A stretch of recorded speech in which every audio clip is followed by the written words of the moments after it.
When I bought the old house, every mirror inside was covered. Some were wrapped in sheets. Others were taped over with old newspapers so thick I couldn't even see the glass underneath. The realtor told me the previous owner had just been a paranoid old woman. I believed her until I uncovered the bathroom mirror and found a note taped to the back. It only said one thing: "Do not let the house see you after dark." I bought the house in a small town in northern Vermont, about 20 minutes outside Burlington, on a road where the trees grew so close together they almost touched over the pavement. It was the first house I had ever owned, and honestly, the only reason I could afford it was because there was something wrong with it. Not structurally, at least not according to the inspection. The roof was old but solid. The foundation had some cracks, but nothing urgent. The plumbing worked, the furnace worked, and the wiring had been updated sometime in the early 2000s. On paper, it was just an old 2-story house that needed paint, cleaning, and someone younger than 80 living inside it. But during the showing, I noticed the mirrors. Every single one was covered. The bathroom mirror was hidden behind a faded blue towel. The mirror above the old dresser in the main bedroom had a sheet pinned across it with thumbtacks. In the hallway, there was a tall standing mirror wrapped in brown packing paper and tied with twine. Even the little decorative mirrors in the dining room had newspaper taped over the glass. I remember laughing a little and asking the realtor if the previous owner had been superstitious. Her name was Diane, and she had that nervous, overly cheerful way of talking that realtors get when they are trying not to admit a house is strange. She told me the previous owner, Mrs. Bell, had been elderly and particular about light. She said the mirrors bothered her eyes at night. That was the explanation. The mirrors bothered her eyes. I should have asked more questions, but at the time, all I could think about was the price. I was 28, tired of renting, tired of hearing my upstairs neighbors walk around at 2 in the morning, and tired of pretending I didn't care that every year rent went up while my apartment got worse. The house was quiet, cheap, and mine if I wanted it. So I ignored the covered mirrors. People cover furniture when they get old. People do strange things when they live alone too long. That was what I told myself. The closing went through 6 weeks later. I moved in on a cold Saturday in October with a rented box truck and 2 friends who helped me carry the heavy stuff inside before driving back to the city. By 4 in the afternoon, I was alone in the house with a mattress on the bedroom floor, boxes stacked against the walls, and a silence so deep it felt like pressure in my ears. The first thing I did was start uncovering the mirrors, not because I needed them, more because I wanted the house to feel like mine. The newspaper came off the dining room mirrors first. Then the sheet came off the bedroom dresser. The glass underneath was dusty, but normal. Old, slightly warped, the kind that makes your face look thinner if you stand too close. The hallway mirror was heavier than I expected, with a dark wooden frame and small black spots under the glass where the silvering had gone bad. I leaned it against the wall near the stairs and told myself I might sell it online. The bathroom mirror was the last one. It was mounted above the sink in a narrow upstairs bathroom with green tile and a small frosted window. The towel covering it was tucked tightly behind the frame. When I pulled it free, something slipped out and landed in the sink. It was a folded piece of yellow paper. At first, I thought it was a receipt or some old cleaning note, but when I unfolded it, I saw 3 lines written in shaky handwriting. Do not uncover them after sunset. Do not sleep where they can face you. Do not let the house see you at night. I stood there for a while, holding that paper over the sink, feeling a little embarrassed by how fast my heart had started beating. It was ridiculous. It sounded like something written for a haunted house attraction. I even took a picture of it and sent it to my friend Mark with the caption, "Great, I bought a cursed bathroom." He replied with a laughing emoji and told me to burn sage. I almost threw the note away. Instead, I folded it and put it in the medicine cabinet, not because I believed it, but because some part of me didn't want to disrespect it. That was the first small mistake. I treated it like a joke, but I still kept it. I didn't believe the warning, but I also didn't ignore it completely. That left just enough space in my mind for it to grow. That night, I ordered pizza and ate it on the floor in the living room while watching videos on my laptop. The house creaked around me in normal old house ways. Pipes ticked, wind pushed against the windows. A branch scraped the siding once and scared me badly enough that I laughed at myself out loud. Around 11:30, I went upstairs to brush my teeth. I remember this clearly because it was the first time something happened. The bathroom light was bright and harsh, one of those old fixtures above the mirror with 3 exposed bulbs. I brushed my teeth, rinsed, and looked up. My reflection was still brushing. Only for a second, maybe less, but I saw it. I had already lowered my toothbrush. In the mirror, my hand was still moving, still brushing the side of my mouth. Then it stopped and matched me again. I froze with the toothbrush in my hand, foam still on my lips. I stared at myself in the mirror, waiting for it to happen again. Nothing did. My reflection looked terrified because I looked terrified. I raised my hand. It raised its hand. I leaned closer. It leaned closer.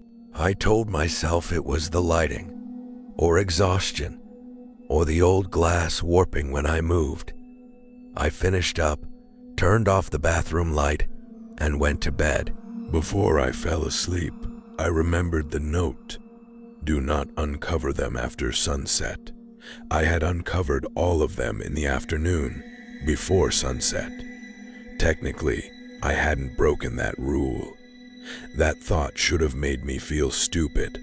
Instead, it made me feel worse. The next few days were uneventful mostly. I worked from home during the day, unpacked boxes in the evening, and tried to settle into the place. In daylight, the house seemed harmless. It had old wood floors, deep closets, a narrow staircase, and windows that looked out at dark pines on every side. It felt lonely, but not threatening. At night, the mirrors changed the feeling of every room. I started noticing them even when I wasn't looking at them. The dining room mirrors caught movement when I passed through the hallway. The bedroom dresser mirror reflected the dark corner behind my mattress. The tall mirror by the stairs made me feel like someone was standing just out of view every time I came down for water. On the 4th night, I covered the bedroom mirror again. I told myself it was just because I didn't like seeing my own reflection in the dark. A lot of people feel that way. There was nothing strange about it. Then, at 2 in the morning, I woke up and saw the sheet on the floor. The bedroom mirror was uncovered. I lay still on the mattress, staring at the dark rectangle across the room. There was just enough moonlight coming through the window to show my reflection lying on the floor, but something looked wrong. I was on my left side, facing the mirror. In the reflection, I looked like I was lying on my back. I sat up fast. The reflection sat up too. Perfectly normal this time. I didn't sleep in that room again. I carried my blanket downstairs and spent the rest of the night on the couch with every light on. The next morning, I went around the house and covered every mirror again. Not neatly like Mrs. Bell had done. I used whatever I could find. Towels, shirts, cardboard, packing tape. I felt ridiculous the whole time, but the feeling of relief afterward was immediate. The house seemed calmer without all that glass watching from the walls. That afternoon, I called Diane, the realtor. I tried to sound casual. I asked if she knew anything else about Mrs. Bell, the previous owner. Diane paused, and I could hear papers moving on her desk. She said Mrs. Bell had lived there for almost 40 years after her husband died. No children, no close family. Near the end, neighbors checked on her sometimes, but she mostly kept to herself. I asked if Mrs. Bell had ever mentioned the mirrors. Diane gave a small laugh that sounded fake. She said old people had habits. I asked if Mrs. Bell died in the house. Diane said no. She had been taken to a nursing facility after a fall. She died there 2 months later. Then Diane said, "Why? Is something wrong with the house?" I almost told her, but the moment I imagined saying it out loud, I knew how it would sound. My mirror moved late. My reflection was wrong. The house is looking at me. So I said no. I said I was just curious. That night, I kept all the mirrors covered and slept on the couch again. Nothing happened until a little after midnight when I heard a soft sliding sound from upstairs. Not a crash, not footsteps, fabric moving. I sat up and listened. Another slow slide, then another. It was coming from the bedroom. I grabbed a kitchen knife, which felt pathetic even as I did it, and walked upstairs. The hallway was dark except for the weak light from my phone. The bathroom towel was still in place. The hallway mirror was still wrapped. But when I reached the bedroom doorway, my stomach dropped. The sheet had been pulled halfway off the dresser mirror. Not fallen, pulled. It hung diagonally from one thumbtack, like someone had carefully peeled it back to look out. I stepped into the room and shined my phone at the mirror. For a second, all I saw was myself in the doorway, pale and shaking, holding a knife like I had any idea what to do with it. Then something moved behind me in the reflection. I spun around. The room behind me was empty. When I turned back to the mirror, my reflection was still facing away from the glass, looking over its shoulder at the empty room behind me. It stayed that way for maybe 2 seconds too long. Then it snapped back into place. I ran downstairs and left the house. I spent that night in my car in the parking lot of a 24-hour grocery store. Around 6 in the morning, exhausted and embarrassed, I convinced myself I had to go back. You can't abandon a house because of a mirror. You can't buy property and then sleep in a parking lot because you saw something weird after midnight. That was what I told myself. But I also stopped at a hardware store before going home. I bought a roll of black contractor bags, duct tape, and a small pry bar.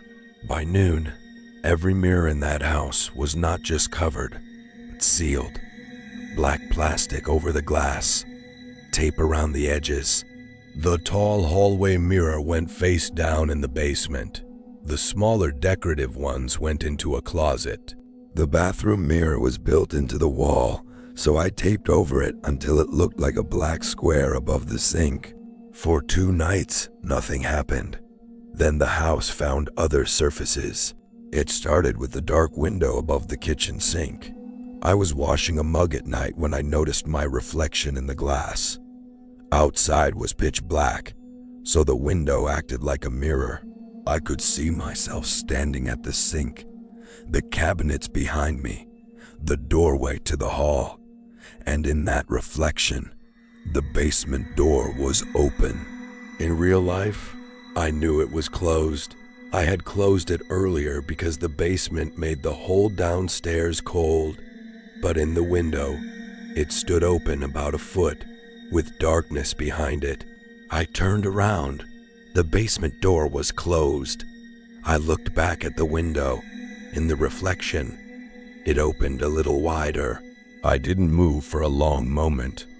Then, as calmly as I could, I reached over and turned on the porch light outside. The window stopped reflecting the kitchen and showed only wet glass, dead leaves and the dark shape of trees beyond the yard. I slept with every light on again.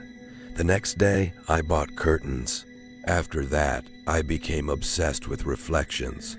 I covered the TV when I wasn't using it. I turned picture frames face down. I stopped using the microwave after dark because the black door reflected the kitchen behind me. I brushed my teeth facing the covered bathroom mirror like it was a boarded-up window during a storm. The house responded by becoming quiet, too quiet. For almost a week, nothing happened.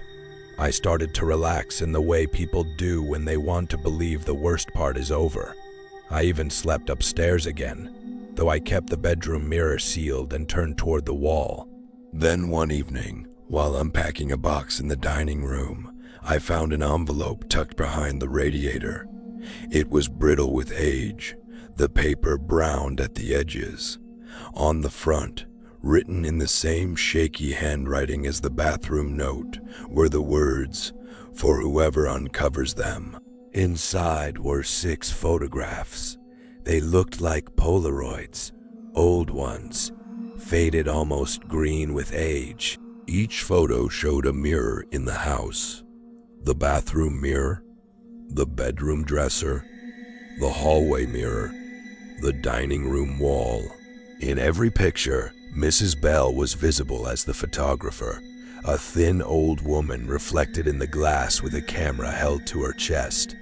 But she was not alone. In the first photo, a man stood behind her in the bathroom doorway, tall, blurry, dressed in what looked like a dark suit. In the second, he was closer. In the third, he stood directly behind her, his face hidden over her shoulder. In the fourth, the mirror showed him standing in the dining room, but the room behind Mrs. Bell was empty. The fifth photo was of the tall hallway mirror. Mrs. Bell was not reflected in that one. Only the man was. He stood in the center of the glass, one hand pressed flat against the inside of it, like he was touching the surface from the other side. The sixth photo was the worst. It showed the upstairs bedroom mirror, and in it, Mrs. Bell was lying in bed with her eyes open. The dark man stood beside her bed, bending over her. But written across the bottom of the photo in blue pen were 4 words: "It learns your shape." That was when I decided to sell the house. I called Diane the next morning and told her I had made a mistake. I said the house was too isolated, too much work, not right for me. She was surprised, but not shocked. I think part of her had been waiting for that call. She said the market had cooled, and I would probably lose money if I listed it so soon. I told her I didn't care. That night, I started packing. I should have left in daylight and come back later for my things. I know that now, but fear makes you stupid in strange ways. I didn't want to sleep there again, so I kept packing after sunset. I avoided every reflective surface. I kept curtains closed. I kept the lights on. Around 10:30, all the lights went out. The house dropped into total darkness. I stood in the living room with a stack of folded clothes in my arms, listening to the furnace click off, the refrigerator hum die, and the silence rush in after it. Then I heard tape peeling, long, slow strips, from upstairs, then from the hallway, then from the dining room. One by one, in the dark, every covered mirror in the house was being uncovered. I dropped the clothes and ran for the front door, but something stopped me before I opened it. Not a hand, not a lock, a sound. My own voice. It came from the upstairs bathroom. "Don't go yet." I stood with my hand on the doorknob, unable to breathe. The voice came again, clearer this time. "Look at me." It sounded exactly like me, not similar, not like an impression. It was my voice, but flat and patient, as if I were speaking from inside a small tiled room. I opened the front door and stepped onto the porch.